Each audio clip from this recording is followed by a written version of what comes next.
When a young couple on vacation stops at a local hotel, they have no idea that their bedtime may quickly become their dead time. And then we take a look at the story of a young man just chilling out in his living room. It was supposed to be an ordinary day, one of just kicking back, relaxing, and letting time fly by. But instead, he was about to see a vision that would make him question reality for the rest of his life. Today on Dead Rabbit Radio.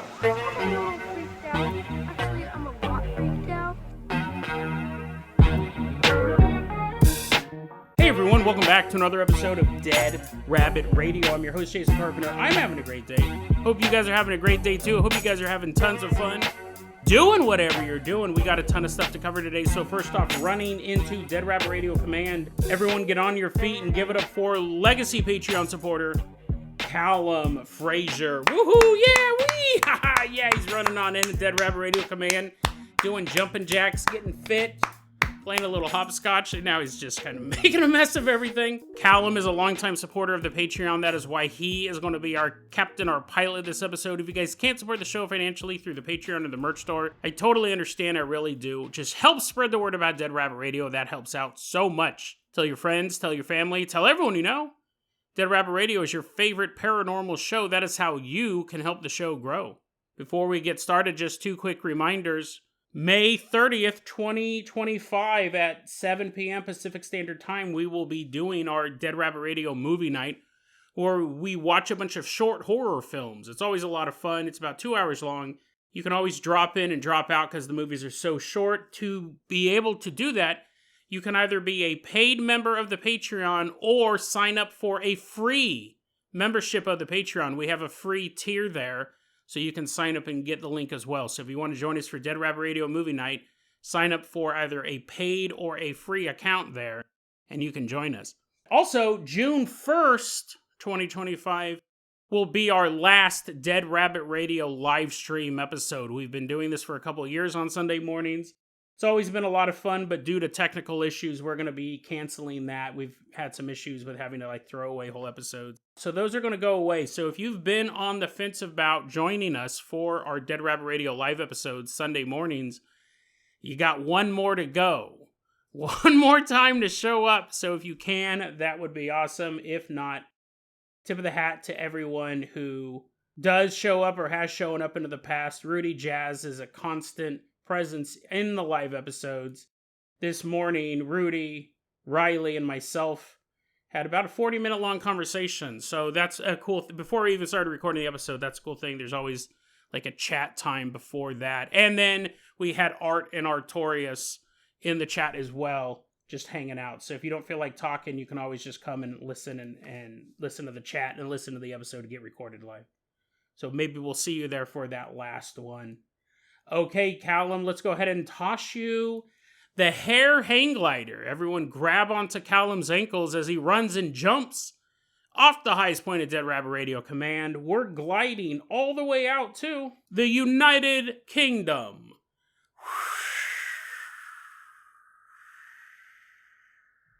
Nice leisurely hang glide over the Atlantic Ocean. I actually looked it up earlier. Can you hang glide over the ocean? It's possible, maybe, if you had a fast enough boat and you had a strong enough rope and you had a death wish, you could be towed across the ocean while you're hanging from a hang glider, but I would probably not do that. I'm sure there's multiple typhoons and sea storms and giant monsters out there looking for a big bite, and you'd be a delicacy flying up there in the air. We're gliding all the way out to the United Kingdom. Specifically, we're headed to Bristol, England. And even more specific than that, we have an exact address here. 140 Thomas Street in Bristol, England. It's December 9th, 1873. On this day, you had a young couple. These are all real names. I'm not making these names up. As ridiculous as these names are, I'm not making them up. Thomas, that's a normal name, right? I'm like, oh, Thomas, look how wacky that is. Where's this guy from? Timbuktu? You have a married couple, Thomas and his wife, Anne. Their last name is Cumpston. And I don't know if that's the last name anymore. Because what do you think? What do you think? They're like, what? Cumpston? That's not a weird name. It's kind of a weird name. Like, I probably think back in the 1800s, people probably didn't associate the name Cumpston with ejaculation. You're like, wait, if they don't even think of that nowadays in 2025. That's the first thing that popped in my head. I thought I misspelled it. I thought it was Crumpson. Because that's acceptable. No one says, oh my god, I'm crumbing. But their name was Cumpston. That can't be... I mean, here's the thing. We know for a fact this is a real story. We'll get to that in the end. But otherwise, I would think these names were completely made up if there weren't court documents involving Thomas Cumpston. Because obviously, you're thinking of something else. You're like, I wasn't until you brought it up, and now I'm not going to be able to enjoy the rest of the episode. I'm going to be thinking about the name, Cumpston. I'm trying not to get too vulgar, obviously. But when I see that name, when I was reading the article, I was like, this guy must have spent his entire childhood being called Thomas Cumpstain. But again, which, in the hall of insults, that's pretty funny, right? That's pretty funny if you're calling somebody that. And it matched. It was his name. It's not like you just made it up. You're like, well, to be fair, your name looks like it's Cumpstain. But maybe that didn't mean that back then. Who knows, right? He may have grown up just like, oh my god. Whenever he had to introduce himself to somebody, he's like, my name's Thomas. And they're like, oh, what's your last name? And he's all, oh, damn it. He's like, do you have any bullies nearby? Were you a bully in middle school? They're like, no, of course not. Okay, my name is Thomas Cumpston. And the banker's all laughing at him. Oh, you want to just start an account? Would you like to make a deposit? Anyways, Thomas Cumpston, he's 25 years old. His wife, Ann Martha Cumpston, they were from Virginia Road. That's in Leeds, England. They're on a trip. And part of their stay, they're going to stay at the Victoria Hotel, which is near the Bristol and Exeter railway station. Now, they had checked in pretty late on December 8th. They went in and they talked to the landlady. Her name, you're like, what could possibly her name be if you're hesitating on her name too? Real name, Mrs. Tongue. So the Cumpstons came into the hotel, talked to Mrs. Tongue, who is the proprietor, and I believe she also stays at the hotel. She either lives there or she stays up late and works the night desk. The Cumpstons come in, they pay their money, they get a room. This is totally normal. This is what normally happens at a hotel. And the Cumpstons retire to their room. They go to bed around midnight. It's around 3 or 4 in the morning. Both of them are woken up because of a bizarre noise they're hearing. A noise so bizarre they can't even really classify it. And here's the interesting thing. There are a ton of newspapers of the time that talk about this story, and there are a few minute differences between them. Some of them go into a little more detail than others. But because what we're looking at is such a bizarre phenomenon, you just wake up and you hear a weird noise. Like, what is a noise that's weird enough to wake you up in the middle of the night? Probably anything, because you're not expecting for anything to happen. But Thomas and Anne wake up, and they're immediately alarmed because they are hearing this weird noise. They can't really place it. And that's when they both notice that something is wrong with the floor of their hotel room. They both state that they saw the hotel room floor begin to give way. But this isn't a structural problem. It's not the fact that the floorboards have been chewed away by termites, that there's moldy wood that is finally breaking after years and years of non-repair stuff. Maintenance was the word I was looking for. No. What they are actually seeing, and it's very interesting, they don't necessarily use the word portal, but that is a word that we would use today to describe what's going on. There's now a pit there. but it's not a pit of an endless black void. It'd be super interesting to really go through this. I mean, assuming we would be safe, these guys are going to have quite the hard time being able to claim that. Would you actually see the wood just kind of distort downwards into an endless spiral, yet still look like the floor of the hotel? Or did it become this swirling void? Did it become a pitch black maw into the infinite? Whatever the case, they said the floor started to give way. And they're on the bed, and they both start to panic. So Anne starts screaming out, oh my God, Tom, look! And he's like, I'm looking, how can I not look? Something weird is going on.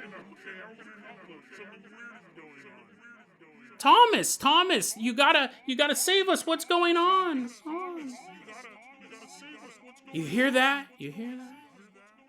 Hey! The words that they say are echoing into this void. Or is it? Really, really interesting. Because what they realize is, as they are talking amongst each other, they're hearing their words again like an echo, but not in their voice. They're hearing what they're saying repeated back to them by unseen intruders. And that's really part of what they think is going on. They believe at this point that they're going to get robbed. I mean, listen, I get it. Old-timey England was a pretty brutal place. And you could turn any corner and run into a thief or a brigand or Jack the Ripper. Jack the Ripper might be walking around here. None of them, as far as I know, have access to portal technology. None of them would create a weird swirl of floorboards just to steal your gold. But what would you think that would be? You're hearing other people talking at this point. So they do start to think that there are thieves afoot, that someone's about to rob them. And back then, that meant you could also just get killed because, you'd get the death penalty for stealing anyways. So why not just kill your victims? Thomas is prepared for this, though. He's traveling through the United Kingdom with his wife. So he has on him, remember, they were sleeping. Okay? These people were fast asleep. They're in their undies. They wake up. On him, he has 3 knives and a pistol. Just in case someone came kicking down that door to rob and to kill them. Very, very prepared man. Will that help him? Right? Will that help him in this void story? They hear the words that they're saying repeated back to them by voices, but they can't see who's saying it. And because this situation is so alarming, you don't expect this to happen ever. But remember, they're deep asleep. They just got woken up. Not only are they shouting to each other, what's going on, Thomas? I don't know, Anne. I was sleeping too. Give me a second to figure it out. And all of this is getting repeated back to them. They're also screaming for help. And those screams are also repeated back to them. The situation's quite dire. You almost feel like you're facing the Joker at that point. You can imagine going, help me, I'm trapped in this basement, and then the serial killer going like, help me, I'm trapped in this basement, and almost like mocking you. That could be like that. What else are you thinking in this situation? Your floor is sinking. You hear these people in your room, you can't see them. Are you being mocked? What else would it possibly be? Do you think it's voices speaking from an unseen void? Probably not. You probably think that they're mocking you. Well, somehow, and this is where a lot of the narratives differ, but a lot of them don't even have the answer to this. I don't know if Thomas tried his luck. He goes, you know what? I'm going to stand up out of this bed. I'm going to step into the void and see what happens. I don't know if he voluntarily got out of bed, if he fell out of bed. He's standing up on bed. He's like, look at me. I'm on the bed. I'm bouncing around. His wife's like, she falls off. I don't know if he got off voluntarily or if he rolled off or what. He doesn't say anything grabbed him. But one way or another, Thomas ends up in the void. I don't know why. The safest part of the room was the bed. Everything else is physically non-conforming to our reality. He's like, oh, I forgot my glasses. I need to put them on so I can see the unspeakable madness that lies beneath us. Wah! He ends up falling into the void, but it's a very slow void. Because he begins to just simply sink. He's like, he's like, his feet are in it, and then he's like moving through it slowly. Help me, right? What you do? You're like, getting splinters. You're like, this is real wood. It's killing me. He's slowly sinking into the void. Luckily, his wife reaches out and is able to pull him out of this void. But the whole time when they're screaming, they're still hearing their screams repeated back to them. So he gets back onto the bed. And at this point, Anne goes, honey, you have a gun. I think it's time to use it. I think we're about to get robbed. I don't know where they're at. I don't know how they're coming through this hole. Fire your gun, fire your gun, fire your gun. So he pulls out his gun and he shoots around into the ceiling. Of course, that doesn't stop this interdimensional rift. So Anne and Thomas make a decision. The room's not safe.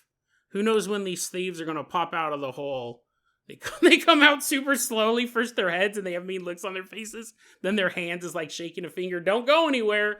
In about 5 minutes, we'll fully be out of this hole. Please don't shoot us in the brain. Anne and Thomas make the decision, listen, we can't stay in this room. We're going to have to jump out the window. So they do. They get off the bed. They run to the window. They jump out the window. And they decide to run across the street where there's a railway station. They figure maybe they'll find safety there. Well, Mrs. Tongue, she's at the hotel. She's there. It's her job or her living place or both. But she's just kind of hanging out when all of a sudden she hears these people yelling really, really loudly. Help us, what's going on? Help me, honey, I'm slowly falling. We only got like 10 or 15 minutes before I'm swallowed whole. Mrs. Tongue's like, what? What's going on down there? What type of party are they having? And then she hears a She's like, damn it. Now I have to go figure out. I just thought it was some crazy drunk people. Now they're firing a handgun in my hotel. She figures out what room it is. It's the room where the Cumpstons were staying. She opens the door. Everything's completely normal, but the two tenants are gone. There's a bullet hole in the ceiling, an open window. She walks to the window and looks out, and she sees these two figures running away in the night in their underwear. She's like, what could have possibly happened in here? Because that hotel room was on the second story. She goes, what possibly? I mean, listen, man, we might have some drunks come through every once in a while. They may yell. Very rarely may someone fire a gun, but it's been a long time since I've seen a married couple jump out a second-story window in their underwear and start running away in the night. She rings the police. Or did they even have telephones back then? She probably just yelled out the window, I need a Bobby! I need a Bobby! The Cumpstons, they run to the railway station, which is right across the street. And there's a railway worker there, Mr. Harker. And it's late at night, right? It's 3, 4 in the morning. He's just sitting there doing his job. All of a sudden, two people run in their underwear. One of them is holding a gun. And they go, you gotta help us, you gotta help us. There are thieves after us. There are thieves after us. The railway worker's like hiding his wallet. He's like, oh, I better hide my chain. Better hide my gold watch. He goes, thieves, you say? And they go, yeah, you gotta help us. These thieves just try to attack us in our hotel room.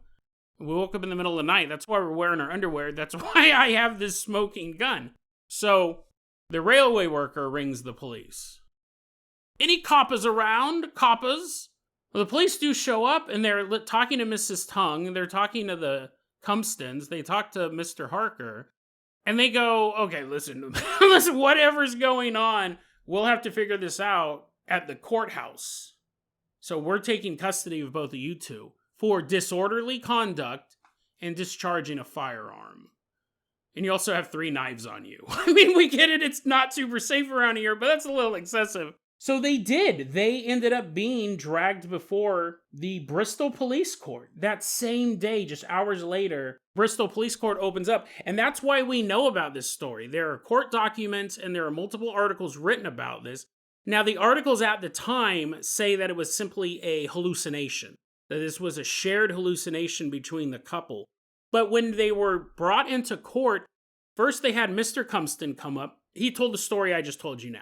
And they go, that's completely ridiculous. There was no sign of any of that stuff going on in the hotel room. There are no thieves in the area. The judge says, his eyes shift from side to side. He is the biggest thief of all. He just puts a little ski mask over his white wig. No one knows it's him. They bring Mrs. Cumpston in, and she tells the same story.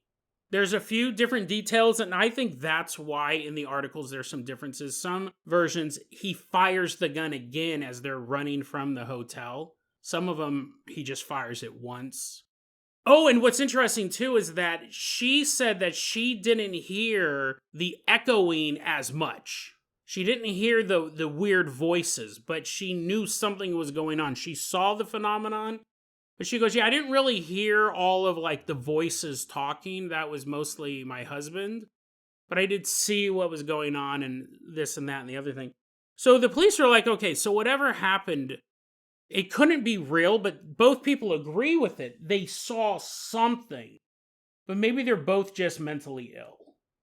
So what are you going to do, right? You're not going to... He has 3 knives and a gun on him. He's walking around the courthouse. He's still in his underwear.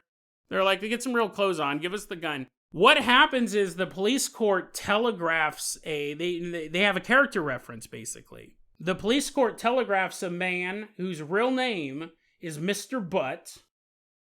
Spelled exactly how you would imagine it to be spelled. Mr. Butt from Gloucester gets rang up, and he does tell the court, he goes, listen, I can't say for a fact that a portal opened up in their bedroom, but I can tell you this. That couple is very, very respectable. They are held in high regards back in Leeds. He's a well-established businessman. So I think that they're not drunks. They're not mentally insane. I think they're totally fine. I don't know what happened that night, but if you give me custody of them, I'll take them back to Leeds, and we'll just go from there. He vouched for him, basically, and the court allowed that. The court goes, yeah, these guys don't really have a history of criminal activity. We understand carrying weapons in old-timey Britain. So they were given to Mr. Butt, and he did take him back to Leeds, and that was it. There's no follow-up in any of these news articles about what happens next. And there probably wasn't a next. I doubt they ever went back, right? I doubt they ever went back. They probably had to pay for the bullet hole. They're like, 2 shillings? This is so much money. It's highway robbery. That's why I carried this gun with me. So there wasn't any investigation of this at the time. But this is actually, I had never heard this story before. This is very popular in the paranormal community. And that's what I love about doing the show. I had never heard this before. You have a lot of articles written about this event.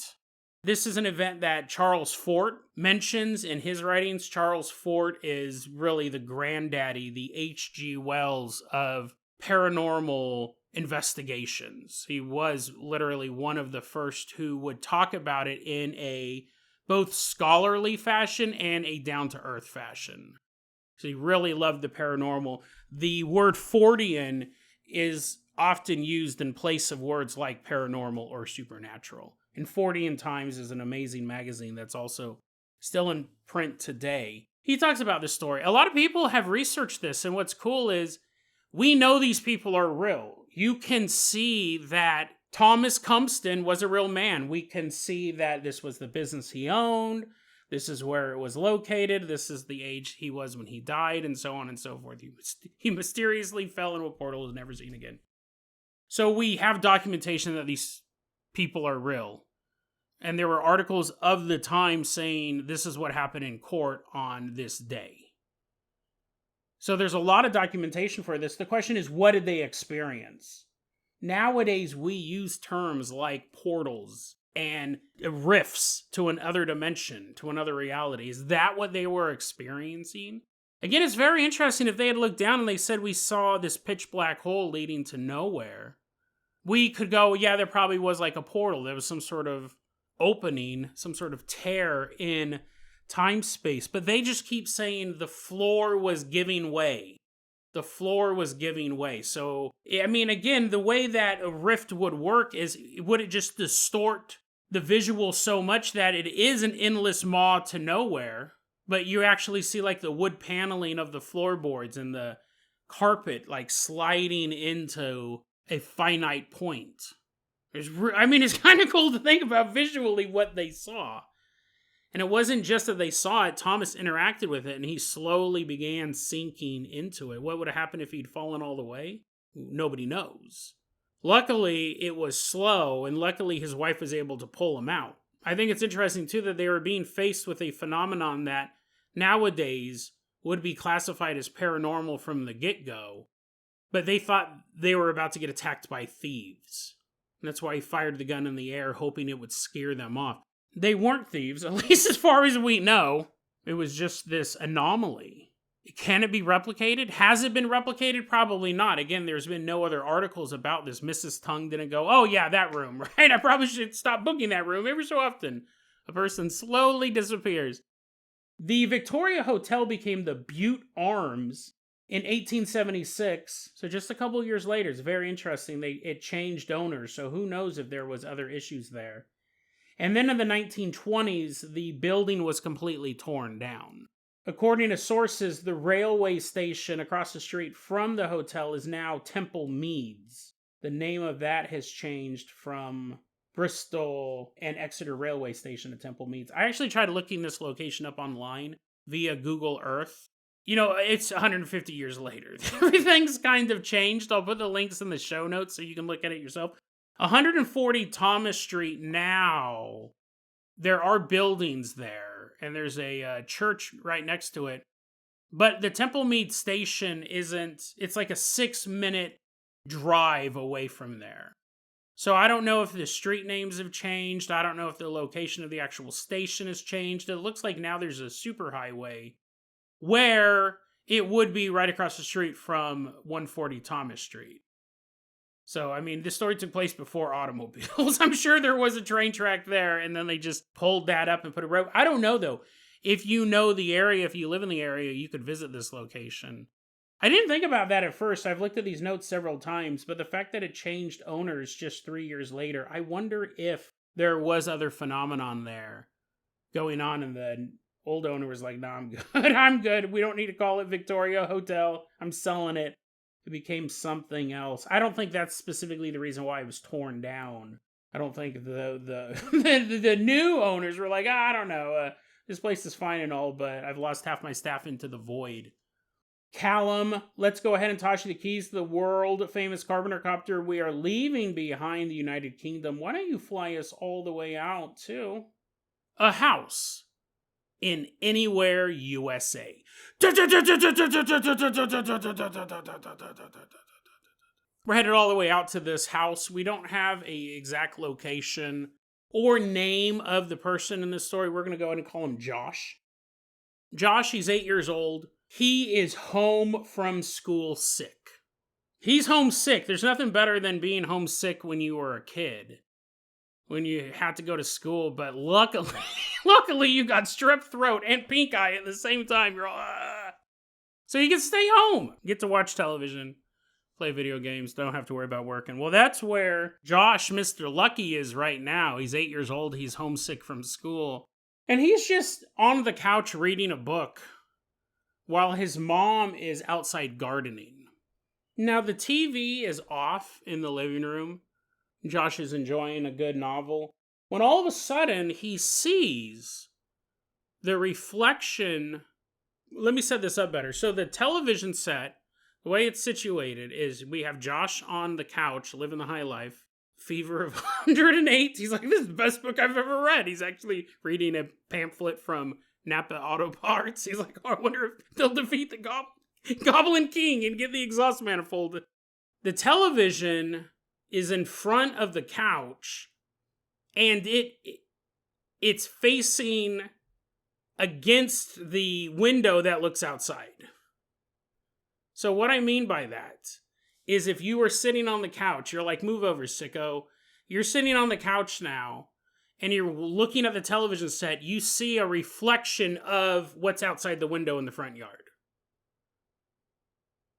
So the television is off, and by looking at the television screen, he can see what's going on in the front yard, and he sees his mom gardening. So he's laying there, and he sees his mom gardening, but he also sees standing in the front yard their neighbor, who we will call Amy. He sees Amy standing in the front yard, and he's kind of looking at the reflection of the television set. He goes, Amy? Like, Because while he knows it's Amy, and they know their neighbor very well, she's a really nice neighbor. Very, very cool neighbor. She's older. She's kind of like grandmother age. She's older with long silver hair. And she loves gardening as well. So Amy and Josh's mother, this is a bond that they share. It's not unusual to see Amy in their front yard because they'll be chatting with mom. The reason why Josh is kind of having a hard time processing this is because there's something wrong with Amy. He sees it instantly. She looks sick. Not fun sick. Not stay home from a couple days from school or work sick. Sick. Josh is looking at this reflection of Amy standing out in the front yard. Her hair is much shorter than she had it just a few days ago. The long silvery hair is now cut short. Amy's eyes, the only way that Josh could really describe them is they looked dead. That zest for life that the nice neighbor lady had was completely absent. And Amy's just standing there perfectly still, just looking at the house, looking at mom, gardening, not saying a word, not moving a muscle, just standing there. Josh is seeing all of this in the reflection on the television screen, and it alarms him. And he turns his head and he looks out the front window. He turns to see her, and she's gone. He goes, oh, she must have left. I'll ask mom about that because she didn't look that good. Kind of worried. Later that same day, when mom comes in from gardening, Josh does indeed ask, hey mom, I saw Amy was over earlier. She looked kind of sick. Is everything okay? Mom goes, I don't know what you're talking about, Josh. She didn't come over earlier.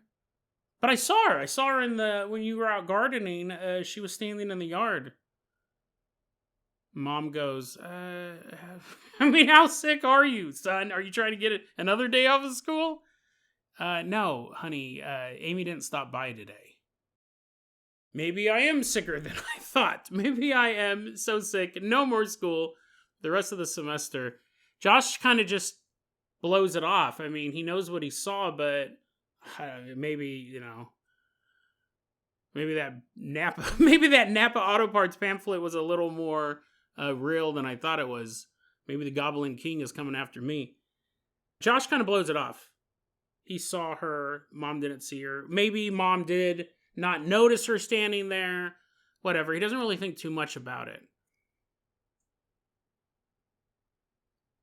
He doesn't even think more about it the next day. It kind of becomes tucked into his mind. He won't be really reminded of what he saw in the garden for months. But the very next day, after this, Amy came over to talk to Josh's mom, and she says, I gotta tell you guys some bad news. I have been diagnosed with cancer. Oh my God, are you gonna be... like, anything you need, we can help out. No, I appreciate that. We've been really good friends over the years. I just, that's why I felt like I needed to tell you about it. Yeah, we're here for you no matter what. We're going to help you through this and that. However, despite the best efforts of both Amy and her friends and families and loved ones, within very short order, a few months at most, Amy deteriorates in front of their eyes. She dies just a couple months after the diagnoses.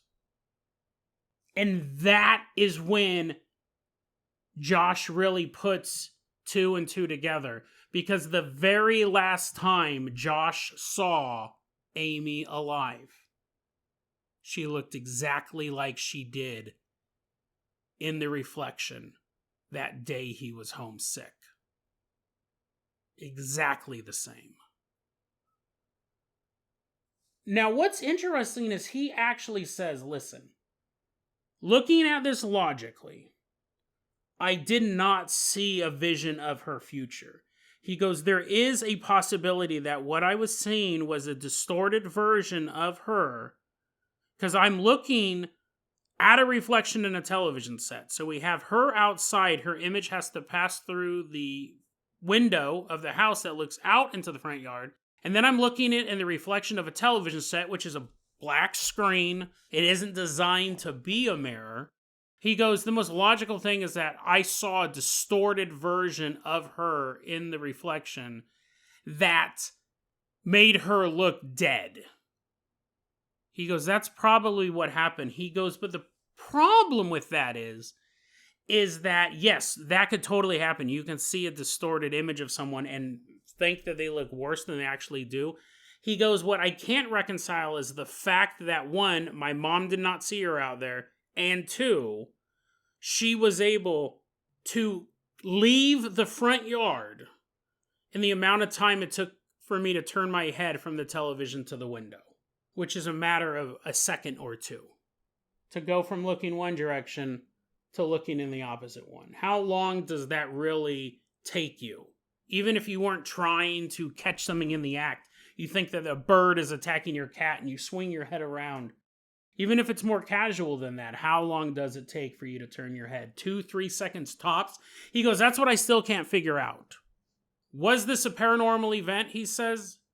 Could have just been a weird reflection, but how did she disappear? Now, this is really interesting because we can look at this from a couple different angles. One, it is very likely that what he was seeing was his neighbor in the future. Even if he did see a distorted image, the fact that the last time he saw her alive, not in a coffin, but the last time he saw her alive looked exactly like she did in that reflection, that makes it more likely that he was seeing into the future. Seeing her in the future. Now, she had gotten the cancer diagnoses, but hadn't told anyone before that vision. So at that point, she already had cancer. It was just that she informed the neighbors, Josh's mom, the next day. He was actually seeing it before she said anything, but she already knew that she had it. So we have that. 2, we have this idea that in ancient, and they still use it today, but one of the tools used for divination, soothsaying, seeing into the future, is a black slab, like a polished black rock that you look into. It's just like this flat image, and looking at this black clear surface, that is one of the tools that people who claim that they can see it in the future have used in times past. And what's funny is we all have that now. It is a television that's turned off. It's just that black screen that does seem to reflect everything back to you. Because it's reflective. I don't know if they still use glass, but like a plastic, an LCD. It's the same thing when you're on your computer and you're doing something. When all of your programs are off and it's just the screen, it's almost a perfect mirror. It's just everything's a bit darker.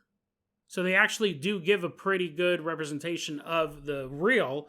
Those types of surfaces would have been held in high regard hundreds of years ago, thousands of years ago. If you could get a perfectly level black clear surface like that, That would be, I mean, you would either start telling the future or you would sell it to someone who would want it. And now we have them all the time. We keep one in our pocket, we have one on our desk, and then we sit on a couch and watch an even bigger one. These things that would have been prized possessions in centuries past are now all over the place for us. It's an interesting idea going on. And then you also have the idea that Joe, he doesn't say, I have the ability to see the future. This isn't something he sees very often.